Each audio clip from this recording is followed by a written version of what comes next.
सन 1526 से लेकर 1857 तक भारतीय उपमहाद्वीप में मुगलों ने शासन किया।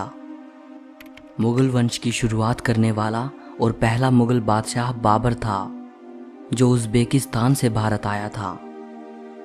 आगे चलकर इस वंश में हुमायूं, अकबर, जहांगीर, शाहजहां और औरंगजेब जैसे बादशाह हुए। वीडियो को पूरा आखिर तक ज़रूर देखना। आप मुगलों के बारे में 10 ऐसी बातें जानोगे जो वाकई आपको हैरान कर देंगी।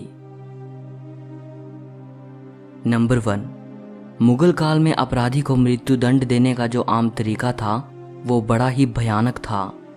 अगर किसी को मौत की सज़ा सुनाई जाती तो उसे ज़मीन पर लेटा दिया जाता और हाथी अपने पैरों से उसका सीना तोड़ देता या उसका सर कुचल देता। नंबर 2, कोहिनूर के बारे में तो आप सभी जानते ही होंगे। आज मैं आपको उससे भी बहुमूल्य चीज़ के बारे में बताता हूँ जो कभी हमारे हिंदुस्तान में थी और जिसके बारे में आज ज़्यादा लोग नहीं जानते। तख्ते ताऊस, जो कि हीरे जवाहरातों से जड़ा एक बेशकीमती सिंहासन था जिसे बादशाह शाहजहां ने बनवाया था। इसमें ठोस सोने के 6 पाए थे। इसमें जवाहरात, मोतियों और नीलम से जड़े 2 मोर थे। ताऊस अरबी भाषा का शब्द है जिसका अर्थ मोर होता है, इसलिए इसे मयूर सिंहासन भी कहा जाता था। तख्ते ताऊस की कीमत 17वीं सदी में भी करोड़ों में आकी गई थी और इसे बनाने में 7 साल लगे थे। सारा सिंहासन बेशकीमती रत्नों, मोतियों और सोने का बना हुआ था और इसे बेहद खास मौक़ों पर ही बादशाह के लिए राज दरबार में लाया जाता था। तख्ते ताऊस पहले आगरा के किले में था, बाद में इसे दिल्ली के लाल किले में लाया गया। इतिहास में ऐसा अद्भुत तख्त ना तो शाहजहां से पहले और ना ही उसके बाद किसी राजा महाराजा ने बनवाया। ईरान के बादशाह नादिर शाह ने जब दिल्ली पर हमला किया तो सारी धन दौलत को लूटने के साथ साथ वो तख्ते ताऊस को भी अपने साथ ईरान ले गया। सन 1747 में नादिर शाह की हत्या हो गई और इसके बाद अचानक ये सिंहासन गायब हो गया। तब से लेकर आज तक इसका कोई अता पता नहीं है कि ये कहाँ है। समय समय पर सरकारें इसका पता लगाने की कोशिश करती रही हैं। दोस्तों, आपको क्या लगता है कि तख्ते ताऊस आज कहाँ हो सकता है? कमेंट करके बताइएगा। नंबर 3, किसी ज़माने में दुनिया का सबसे बेशकीमती हीरा कोहिनूर शाहजहां के तख्ते ताऊस पर जड़ा हुआ था। कोहिनूर के बारे में ये कहा जाता था कि जो इस हीरे का मालिक है वो पूरी दुनिया का मालिक है। उस ज़माने में कोहिनूर की कीमत इतनी थी कि उसे बेचकर पूरी दुनिया को 2.5 दिनों तक खिलाया जा सकता था। सन 1739 तक यह हीरा मुगलों के पास रहा।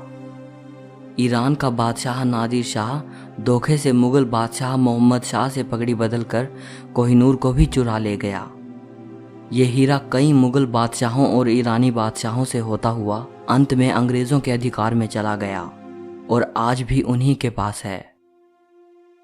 नंबर 4, अकबर की सबसे बड़ी कामयाबी थी उसका बसाया गया बहुत बड़ा शहर फतेहपुर सिकरी, जिसे पहाड़ी पर बसाया गया था जहां पहले कोई बस्ती नहीं थी।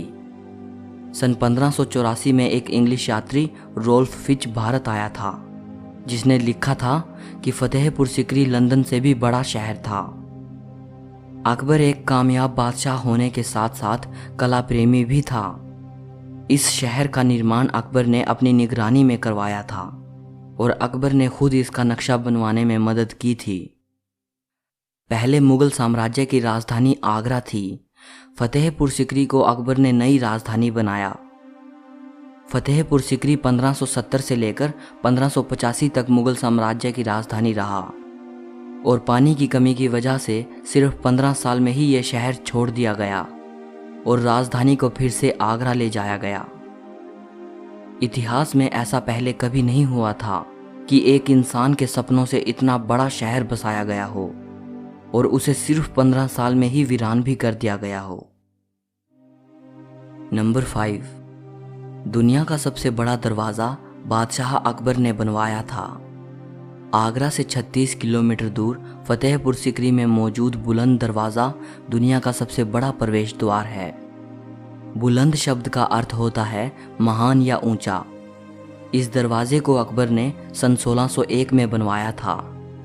ये 177 फुट ऊंचा है। नंबर 6, हुमायूं, जो कि बाबर का बेटा था और जो दूसरा मुगल बादशाह बना, वो अफीम का बड़ा शौकीन था और अफीम ही उसकी मौत की वजह बनी। एक दिन जब वो नशे में और अफीम के प्रभाव में था तो लाइब्रेरी की सीढ़ियों से गिरकर उसकी मृत्यु हो गई। नंबर 7, अकबर सभी धर्मों का सम्मान करता था। उसने आपसी एकता को बढ़ावा दिया। उसके शासन के दौरान राज दरबार में हिंदुओं को ऊंची पदवियां मिलती थी।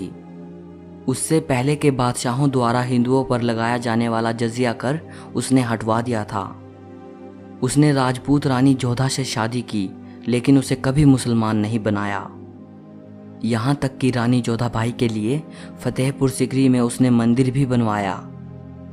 1582 में अकबर ने एक नया धर्म बनाया था जिसका नाम था दीन इलाही।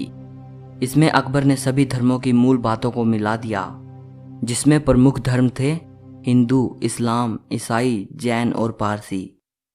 अकबर ने खुद भी इसी धर्म को अपनाया, लेकिन इस धर्म को ज़्यादा प्रसिद्धि नहीं मिली और अकबर के अलावा बिरबल ही मृत्यु तक इसका अनुयायी रहा और अकबर के बाद सिर्फ 19 लोगों ने इसे अपनाया था। नंबर 8, सभी मुगल बादशाहों में सिर्फ औरंगजेब ही अकेला ऐसा बादशाह था जो अपने इस्लामिक नियमों के चलते शराब नहीं पीता था, लेकिन साथ ही उसे मुगल इतिहास का सबसे क्रूर बादशाह भी माना जाता है। गैर मुस्लिमों पर लगने वाले जिस जजिया कर को अकबर ने ख़त्म कर दिया था, उसे औरंगजेब ने फिर से लागू करवाया। यहाँ तक कि औरंगजेब ने अपने 3 भाइयों को मौत के घाट उतार दिया। उस समय के कवियों ने भी अपनी रचनाओं में औरंगजेब के अत्याचारों का जिक्र किया है। नंबर 9, कहा जाता है कि हुक्का मुगल काल की इन्वेंशन है। 16वीं सदी में यूरोपियंस भारत टबैको लेकर आए और इसके बाद फतेहपुर सिकरी में अकबर के एक ईरानी डॉक्टर अबुल फतेह गिलानी ने हुक्के की खोज की थी। नंबर 10, मुगल सल्तनत की नींव रखने वाला बाबर एक पैदाइशी योद्धा था। वो अपने पिता की ओर से तैमूर लंग का 5वां वंशज था और अपनी मां की ओर से चंगेज खान का 14वां वंशज था।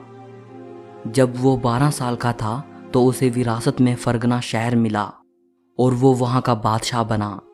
और इसके 2 साल बाद जब वो 14 साल का हुआ तो उसने उज़्बेकिस्तान के शहर समरकंद पर हमला कर उस पर कब्जा कर लिया। सन 1505 तक वो कई जंग लड़ चुका था। तब उसकी उम्र सिर्फ 22 साल थी। अब उसकी नज़र भारत पर थी। अगले 20 साल तक बाबर भारत पर कब्जा करने की कोशिश करता रहा, लेकिन नाकाम रहा। सन 1526 में उसने दिल्ली को निशाना बनाया। उस वक्त दिल्ली पर इब्राहिम लोदी का राज था। बाबर को लगा कि अगर वो इब्राहिम लोदी को गद्दी से हटा सकता है तो वो वहां कब्जा जमा सकता है। लोदी की सेना में 1 लाख जवान थे और बाबर के पास सिर्फ 12,000। मगर बाबर की सेना बेहद खतरनाक बंजारे लड़ाकों की थी। उनमें गजब का भाईचारा था। बाबर और इब्राहिम लोदी के बीच दिल्ली से 40 किलोमीटर दूर पानीपत में युद्ध हुआ। बाबर को युद्ध रणनीति बनाने में महारत हासिल थी। उसने ऐसा जाल बिछा रखा था कि मानो वो लोदी का शिकार करने वाला हो। 20 अप्रैल 1526 शुक्रवार की सुबह थी और इब्राहिम लोदी उसके जाल में फंस गया। लोदी के 1 लाख जवान और 1000 हाथी बाबर के बिछाए फंदे की ओर चल पड़े। उसने लोदी की सेना को उस मौत के घेरे के अंदर घेर लिया जहां से उनके पास भागने का कोई रास्ता नहीं था। बाबर के जवानों ने लोदी की सेना पर हमला करना शुरू किया। उसकी तोपों ने लोदी के हाथियों को बेकाबू कर दिया, जिससे वो अपने ही सेना के जवानों को कुचलने लगे। इससे चारों तरफ अफरा तफरी मच गई और तब बाबर के तीरंदाजों ने चारों तरफ से तीरों की बौछार कर दी। बाबर जीत गया और इब्राहिम लोदी को उसने मौत के घाट उतार दिया। बाबर को लोग एक लड़ाके और एक बादशाह के तौर पर तो जानते हैं, लेकिन बहुत कम लोग जानते हैं कि वो एक उच्च कोटि का राइटर भी था। सो इस वीडियो के लिए इतना ही। अगर आपको ये वीडियो पसंद आई हो तो लाइक और शेयर ज़रूर करना, कमेंट करके अपनी राय देना। और अगर आप हिस्ट्री और फिलॉसफी से जुड़ी ऐसी ही अमेजिंग वीडियोस देखना चाहते हो तो चैनल को सब्सक्राइब करके घंटी को दबा देना। सो मिलते हैं अगली वीडियो में।